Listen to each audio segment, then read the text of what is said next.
Si Kate, sige pa cute. Bisag wala gi picturean. Pa cute. Videohan na dito. Kasi pinakadako sa inyo. Grabe ni Kate, no? Yan din yung life sa mga bright. Yung sa ako kay 6. Magtuon gihapon. Bisag 5 minutes na lang sa time. Asa yung cart dere?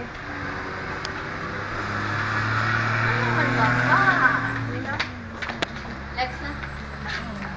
Wala ka na sila. Kinasakpan ako. Yan. Kanang kuwan ba? Mura lagi bisa ay sinuka. Wala kay klase. Until what time?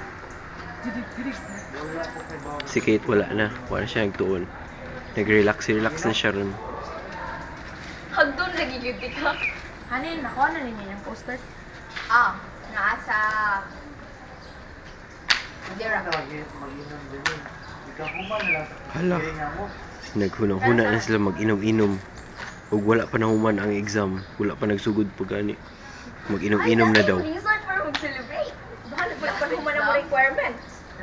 Pero hinoon, baho dyan yung biolabi. So, mo inom gini sila niya. Wala ang iyahang pastime. Mag-video mo. Ayaw tuo. Rick.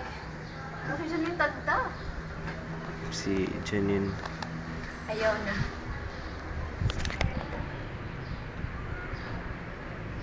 Si Alexis. Nagyahay-yahay ragyapon si Alexis. Tanawa yung legs, oh. Yayahay kayo. Grabe ka yahay-yahay. Tanaw pag siya ni Aki. Ang murag di graduate. Pero si Kate, wala na. Nalipong na si Kate. Pukawa. Nalipong na. Mental value. O, mauto siyang storya na to. Bye.